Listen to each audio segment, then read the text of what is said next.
This episode is brought to you and sponsored by Stemport. Stemport can save you a ton of time and hassle when receiving folders of stems or tracks that are unorganized or mislabeled, or even genuinely not how you like your files to be named. Even if the files are properly labeled, like upright bass, background vocals, lead vocals, etc., your DAW will always organize them in alphabetical order, which ends up leaving everything unorganized in your session anyway. Stemport nullify this by applying the correct instrument name, as well as grouping all of the alike instruments together. Stemport's not just for mixers, it's for anyone sending or receiving files, producers, songwriters, etc. It can even help you rename files from splice packs, or anything that requires traditional naming conventions. So start saving yourself a ton of time today. Hit the link below, download the Stemport software, and use code MixedOpinions at checkout to get 1 month free of their fantastic software. A massive shout out to our friends at Stemport, and let's get on with the episode. Hey guys, welcome back to the Mixed Opinions podcast. I am your host, MixedByJocelin, and to my right, my co-host, Proton.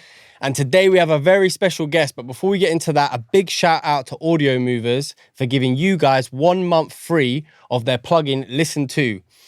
All you have to do is hit the link below and use the promo code MixedOpinions at checkout.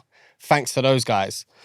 Now, and make sure you like and subscribe this, because our guest today, what a guy. His credits include Jay-Z, Kanye West, Lil Wayne, The Weeknd, T-Pain, Playboy Carti, Travis Scott, and the list goes on and on and on. How you doing? How you doing, IRKO? What's happening, guys? How you doing? IRKO, the man himself, the living legend. How's it going? You all comfy? Good?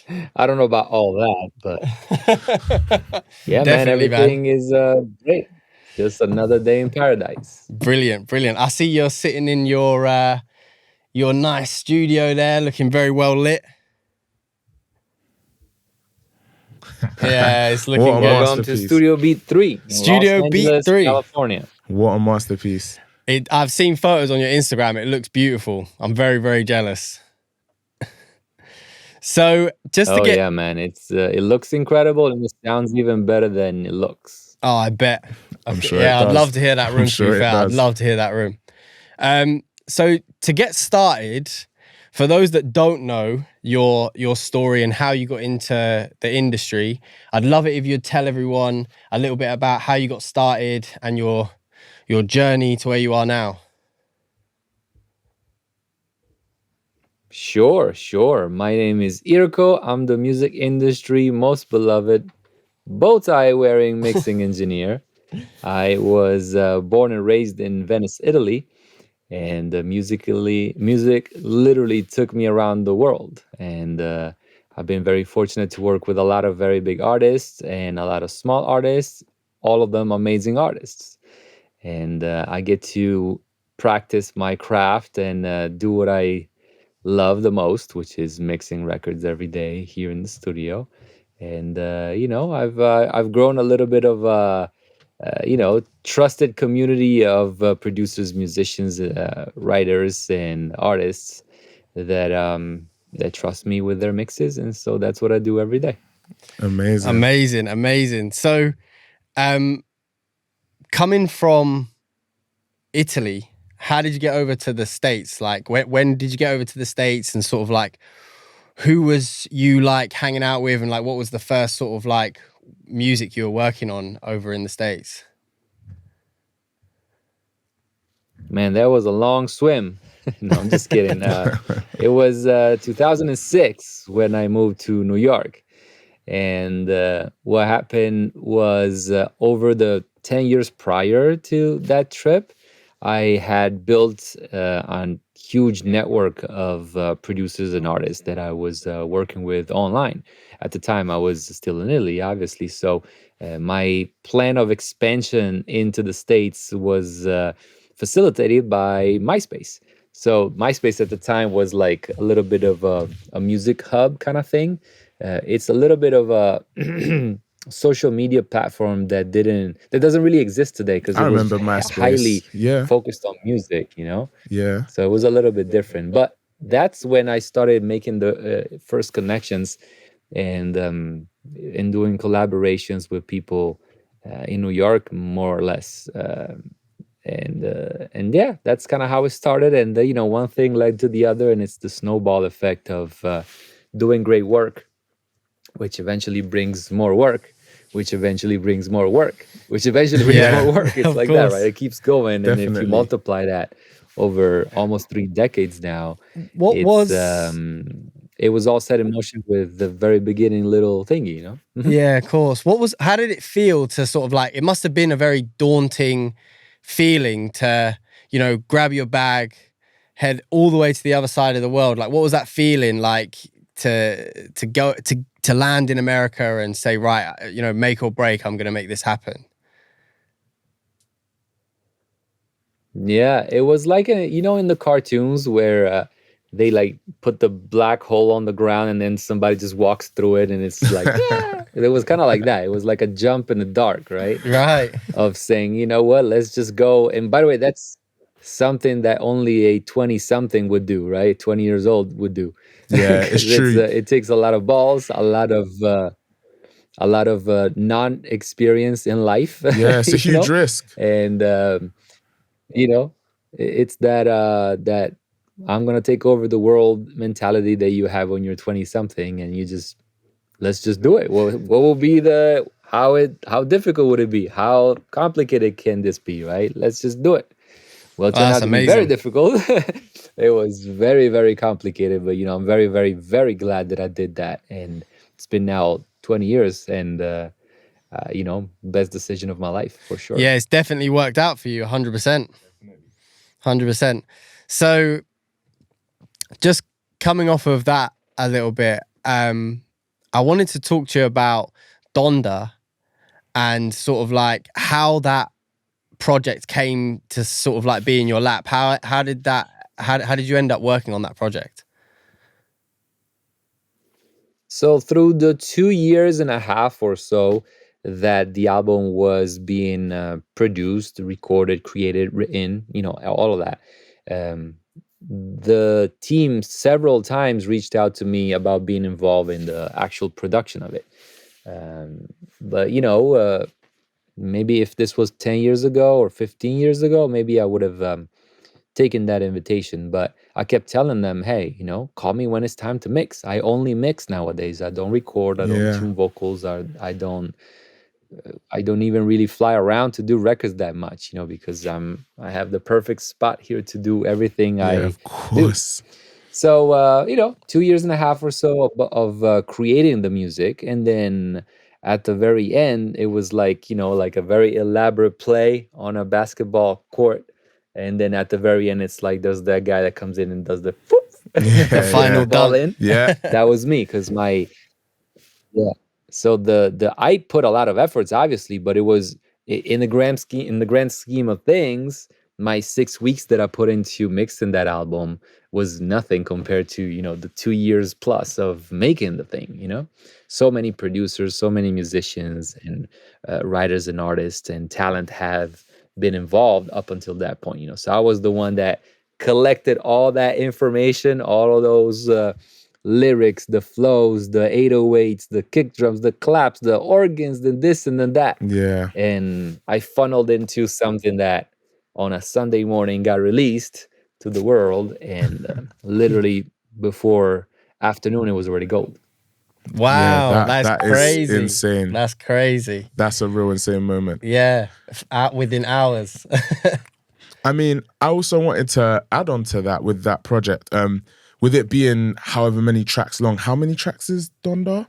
It's a long album, Yeah, right? it's a long 32. album. 32, 32, yeah. wow. See, a 32 track album. I mean, did you ever feel like at point, and I guess it was recorded over quite a long span of time in a weird way, some of the records, from what I think anyway. How was it lending all of your like laser focused attention to each track on that album? Yeah, I had to run because we were on a time crunch, right? Yeah. And mixing is not a friend of going fast. Mixing all. is one of those delicate, detailed, minutia kind of activity, right? Yeah. So it was interesting, but just like when the opportunity shows and you have developed your muscles for decades, whenever it's time to go, you don't have to get ready because you have been ready for decades, you know? So, of course, it was, there were a bunch of aspects of that album that are exactly like any other album that I have done, that I do and will do, you know, same exact thing. So, Of like the course. bird's eye view of the entire thing, and then zoom into the very, very small particular of each of the songs, right? So that's a game that I play all the time, because I want to be able to work in the micro, where I'm tweaking the position of the hi-hat, for example, of that song, Yeah. and then I go all the way out to the entire movie, right? And focusing on, okay, what does this scene bring to the movie? And by the scene, I mean the song, of Yeah, course, of right? course, of And course. so there's a lot of all of that, specifically when there's albums that are very diverse and have very different colors in terms of production. There's like a few episodes in that album that are very trappy, big 808s and stuff like that. But then Yeah. there's also a few episodes that are almost Dark Side of the Moon ish kind of Yeah, stuff, Yeah, right? yeah. Like yeah, yeah. very sparse, no bass, no drums, you know. So in a way, you know, the role of a mixer is to orchestrate all of this stuff to make it so that, you know, even if there's different episodes that have different intents in the entire album, you still gotta have a bird's eye view of the entire development of the thing, you know. I'm now doing a 26 songs album, and it's the same thing, you know. Understandable, Yeah, yeah. crazy. So with Kanye, like from what I've heard, he values like his environment when tracking a lot more than like the quality itself. Like how did the vocals come when they were sent to you to be mixed? Were they like finely polished, like really easy vocals to mix, or were they like, was there room involved, or you know what? How did those stems look to you? The priority for any artist or producer usually is never on the audio, right? And I understand that. You know, that's my role. That's why me as a mixer and then the recording engineers are involved. Sometimes, I would say all the times actually, the artistic component, the message, the hook, the melody line, whatever, is priority over the audio. So of course, sometimes I'm lucky and I get beautiful recorded audio. Sometimes I don't. So it really depends. Of course, yeah. And it's not even based on where the stuff has been recorded. If it was recorded in a studio like this, most likely it'll be a lot better quality. But I said most likely. It's not a Yeah. given, you know. Sometimes course. it's not like that. That being said, of course, a lot of celebrity work comes through high-end recording chains. So great microphones, you know, the Manleys, the Of course, Sonys, yeah. the Neumanns, the Telefunkens, all of those kind of microphones, into the usual suspects for the preamps, whether if that's an API or a Neve or Yeah. maybe a Manley or an Avalon or something like that. Yeah. Going into usually a tube tech, it could be an 1176, but wherever this chain happens to be employed, we're still dealing with the room, you know. And so if this session happens in a studio where the acoustics are controlled and designed, like in this place, then of course the vocal will sound better. If on the opposite of that, this has been recorded in the locker room of a stadium, and or in some hotel room, and or in somebody's kitchen, obviously I gotta deal with what I got. So I Yeah. gotta work with what I have, you know. But good thing I have help with you know, RXing stuff that's not supposed to be there when the situation happens to be that way. Yeah. Yeah, What I'm a a big great RX tool. guy. You know, I very, very rarely send talent to go back to record because the audio is not up to par. I much rather have the performance of them recording in their living room or whatever when they're feeling it, and have bad audio versus having pristine audio but no performance, if you know what I mean, right? So Of I'm course. very, very mindful of my line of work. My number one priority is audio, but that's only my priority, you know. Theirs is not. Theirs is the music. So It's so to go back to the original question about that album, just like in most albums, it was a mixed bag. Sometimes I will get some very great recordings done properly, and sometimes they weren't. A mixed bag. I thought that It is what it is. Yeah, no, of course. You've done an excellent job, might I add, honestly, an excellent job. It's genuinely sonically probably his most interesting album in a long time, if I'm being very honest. So great work, man. 100%. On the topic of dealing with crazy stems and having to like work on the fly and stuff like that, stuff can be really stressful as well as like many other parts of what we do as engineers. What do you sort of do to like tackle your stresses and maintain sort of like a calm feeling and like workflow throughout your work? I forget everything. I'm very disorganized and all of that. So what I do is I put systems in place so that I don't have to use my 2 neurons that I'm left with. And everything is a system. So I don't have to remember anything.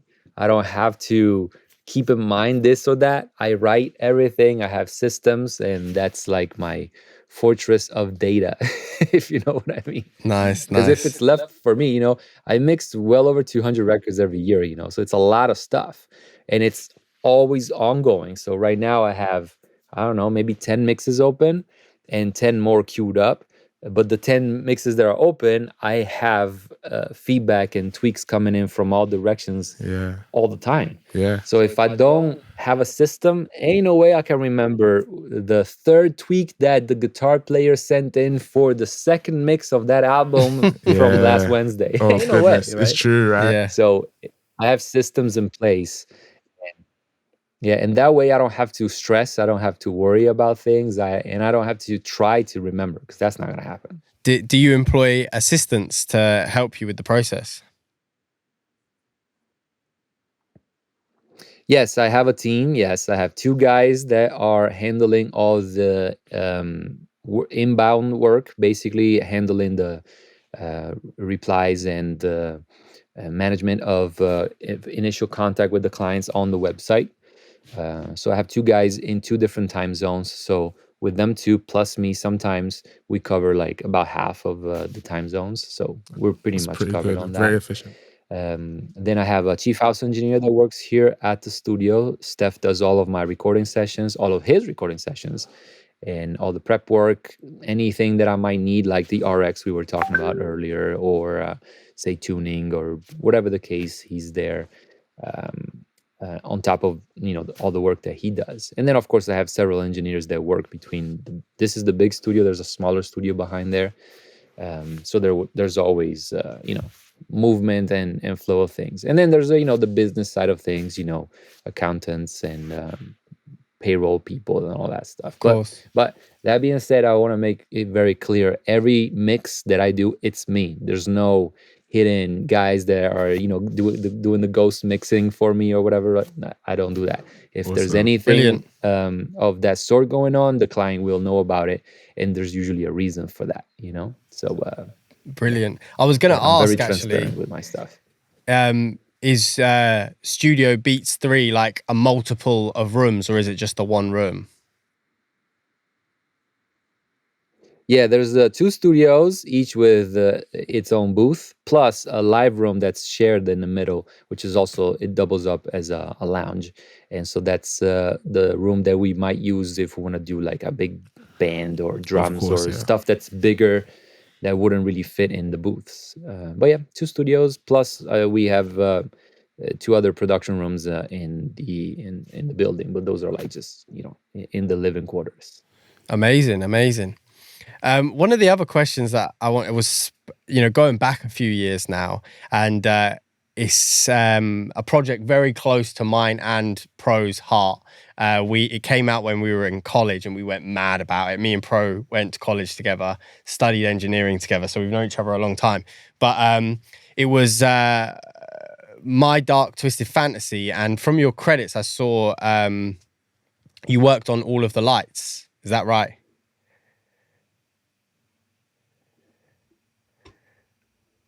No? I saw on the credits it said No. it said on your credits that you worked on all of the lights. Okay, maybe we need to get in contact with No, Muso. but I totally wish I did though, because that track is great.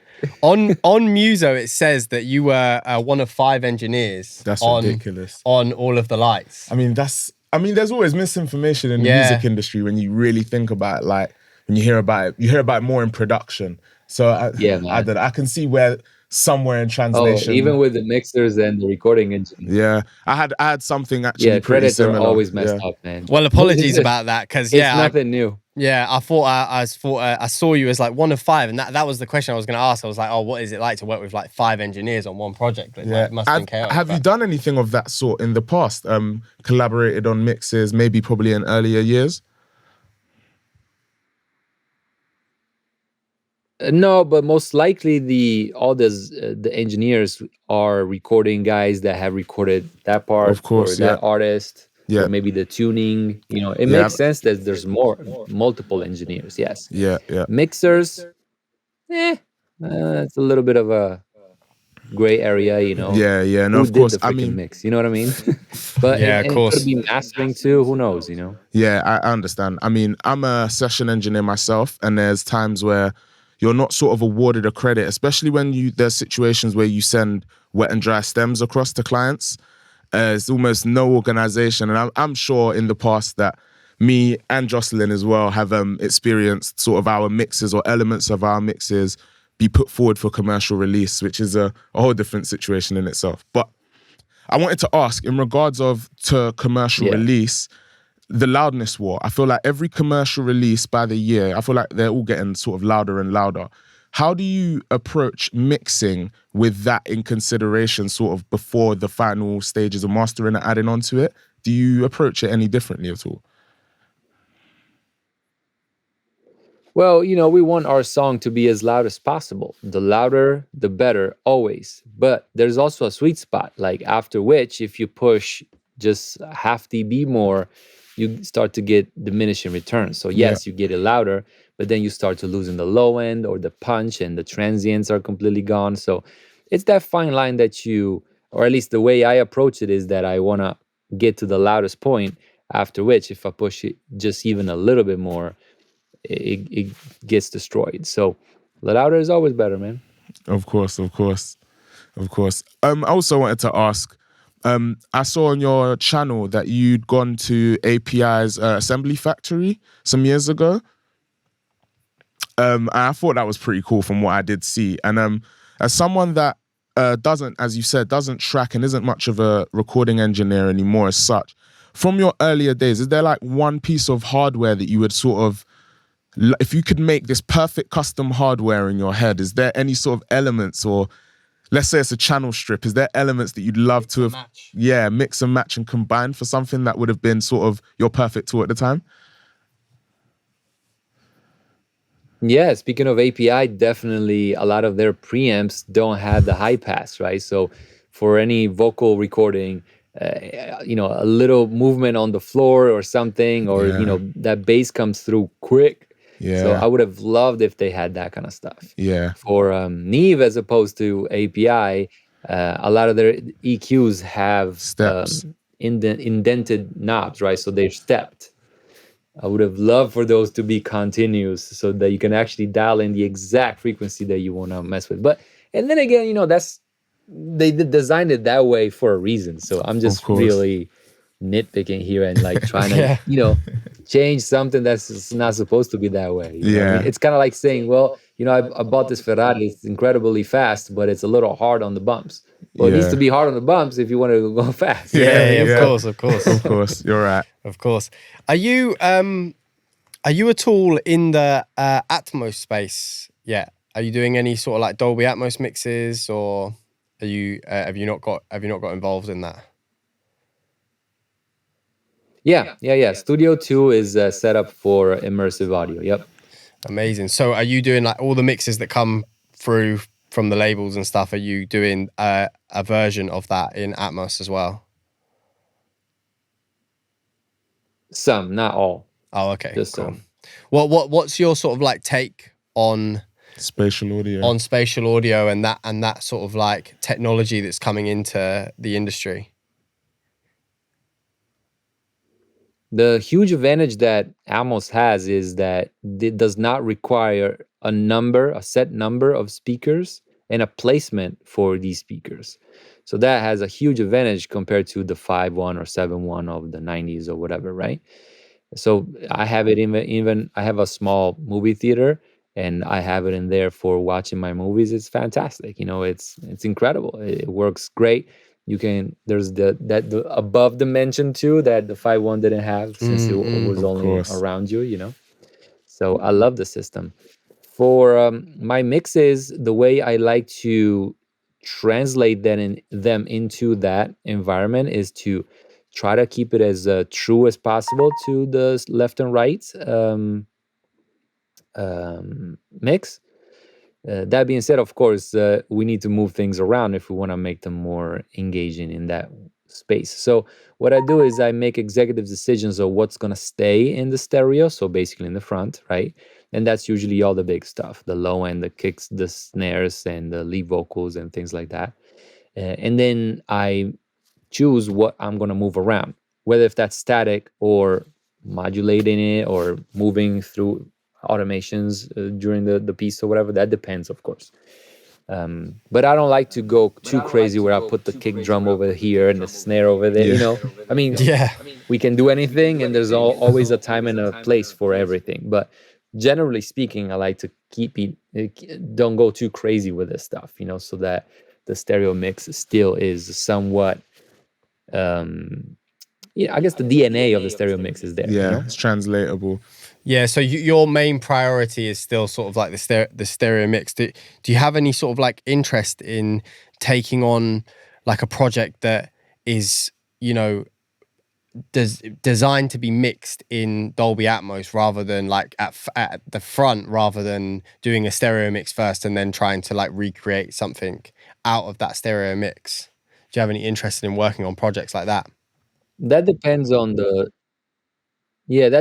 piece and what it is for. For example, I mixed the soundtrack for a ride, so like a Disneyland style ride, right? Oh, wicked. In that scenario, that's really good because Yeah. because where the audience will be relative to the speakers. So that's very easy that you can go and do crazy stuff, right? With just doing an Atmos mix for a song that will be on Apple Music or whatever.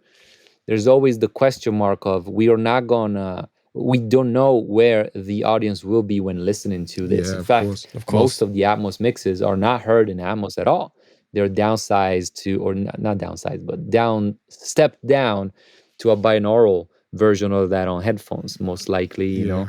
And even if you have a sound bar in your living room, most likely it's just one thing. So you see what I mean? It's so if I know exactly where the piece will be played back and where the audience will be in that environment, then of course I can dare and do stuff that's almost more like a bespoke there, mix, right? But right, yes, but that luxury rarely comes around, Of course. Yeah, of course. Did you want to? I wondered if you wanted to do a little quick fire round. It's mostly just about gear and stuff. Yeah, interesting. Sure. So I actually wanted to know just a few. Most ones are a little bit more in the studio, probably a bit tracking related, but Manly reference mic or Telefunken U47? Oh, they're both great. I have the Manly though. Yeah, the Manly Gold or the red one? The black and red one? I have both. I have three actually. Of course. I have all of them. Yeah. Brilliant. Of course. Yeah. She's my neighbor. She lives like 2 minutes away from here. Awesome. PMC or ATC mid-range speakers? Oh, I'm gonna have to go with Augsburgers, my man. Okay. Awesome. Fair enough. Putting us I on. like that, yeah. Head audio converters or RME converters? I don't care.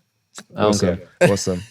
I like that. I like that. And I'm answer. focused right, just if you want to know. I love that answer. Okay, I actually yeah. love that answer. Also, this one's a little bit more of a fun question. So if you was in a session or just in general for every session you take up for the rest of your life, one thing has to go: the talk back button or the undo shortcut button.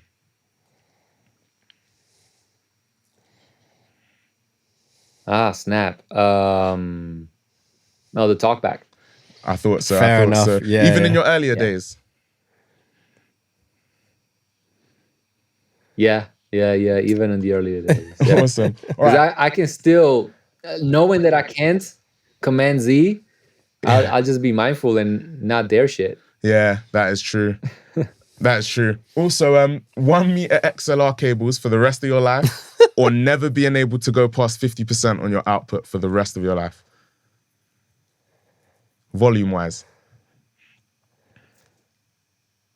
No, the XLR, the cable. So you just Cable, yeah. you just Tiny you little just patch them XLRs. all together. Just Daisy chain. Yeah. I like that. I like that. Yeah. So before we That was fun. yeah. before we wrap up today, for the young guys that are coming into the industry and are trying to like make a name for themselves, like what advice would you give them to sort of, you know, make a name for themselves in the industry today? Yeah, if you're in the beginning, go the extra mile, you know, try to be as useful as possible, and make sure you're a necessity in any room that you have got to be for a little while, you know. That way, the second you're gone, you're now necessarily being called back again to be in that room, you know. So Awesome. just you know, make yourself useful, and they're gonna call you back, you know. yeah, Amazing. That's dope. Yeah, That's dope advice. make yourself valuable. That's Definitely, the one. definitely. 100%. Well, thank you so much for coming on. We really, really appreciate it. Thank you for taking the time. And yeah, this has been the Mixed Opinions podcast. We've had the amazing IRKO on, and make sure all of his stuff will be linked below to his website and social media links and stuff like that. Make sure you go and check him out, and we'll catch you in the next one. Safe. Peace.